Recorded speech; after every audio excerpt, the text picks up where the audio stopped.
Pemirsa ex-Kapolres Ngada AKBP Fajar Widyadharma Lukman Suma-Atmaja terancam sanksi pemberhentian tidak dengan hormat sebagai anggota Polri akibat terjerat kasus pelecehan seksual anak di bawah umur, pornografi, dan narkoba.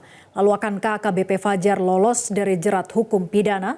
Berikut ulasannya dalam Top Review.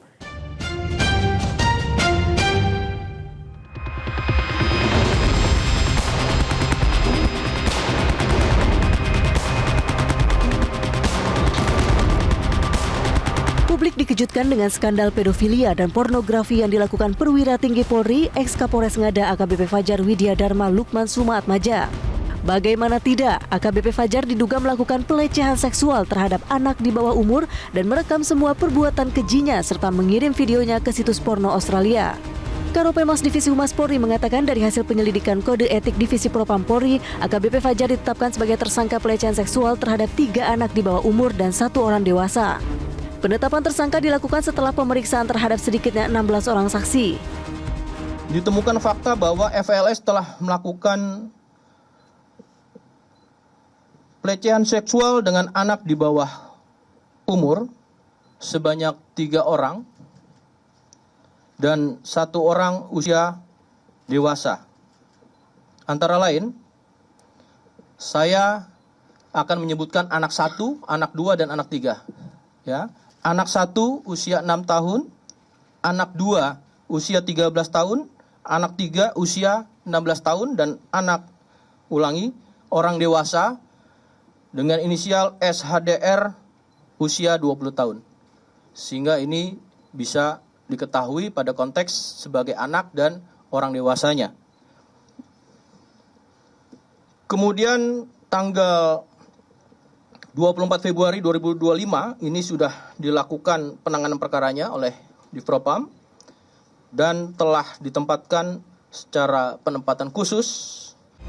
Atas perbuatannya, AKBP Fajar dinyatakan melakukan pelanggaran kode etik berat dan dijerat dengan pasal berlapis terkait peraturan pemerintah tentang pemberhentian anggota Polri serta peraturan kepolisian tentang kode etik profesi dan Komisi Kode Etik Polri.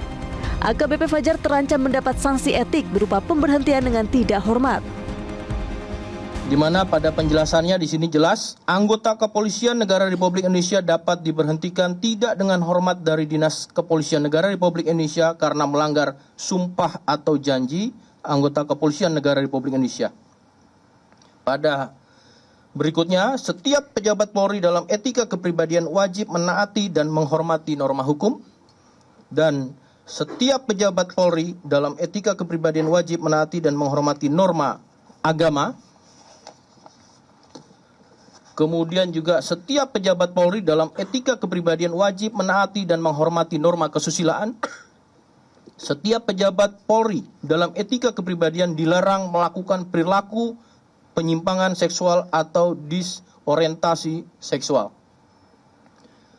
Kemudian selanjutnya, setiap pejabat Polri dalam etika kepribadian dilarang melakukan penyalahgunaan narkotika, psikotropika, dan obat terlarang meliputi penyimpanan, menggunakan, mengedarkan, dan atau memproduksi narkotika, psikotropika, dan obat terlarang.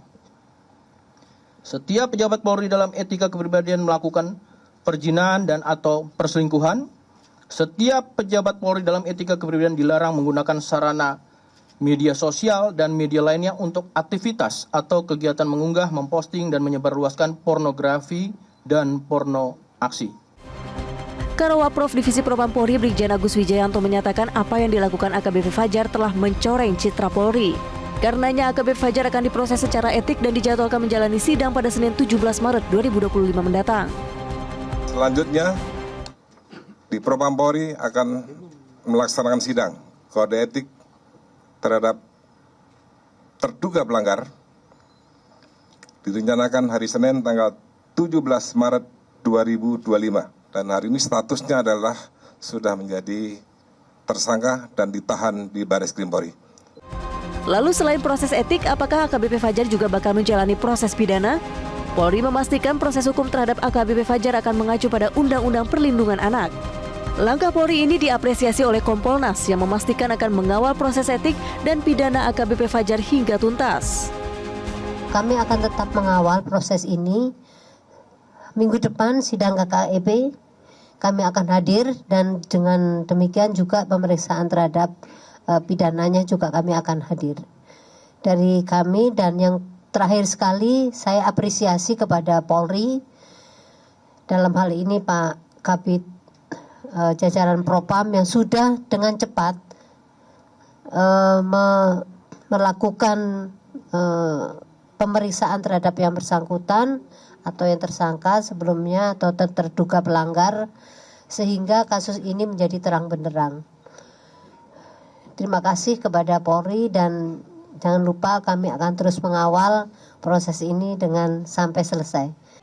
Sebelumnya kasus pelecehan seksual ex-Kapolres Ngada AKBP Fajar Widyadharma Lukman Suma Atmaja terhadap 3 anak di bawah umur terungkap setelah Divisi Hubungan Internasional Polri dikontak oleh Australian Federation Police terkait adanya video dugaan kekerasan seksual terhadap anak di Kota Kupang. Temuan ini ditindaklanjuti oleh Ditreskrimum Polda NTT sampai akhirnya terkuak bahwa tersangkanya adalah AKBP Fajar.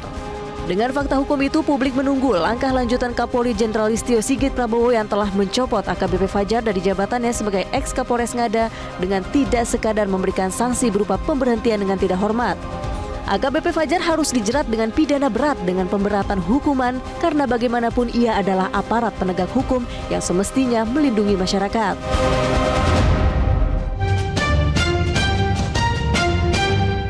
Download Metro TV Extend sekarang.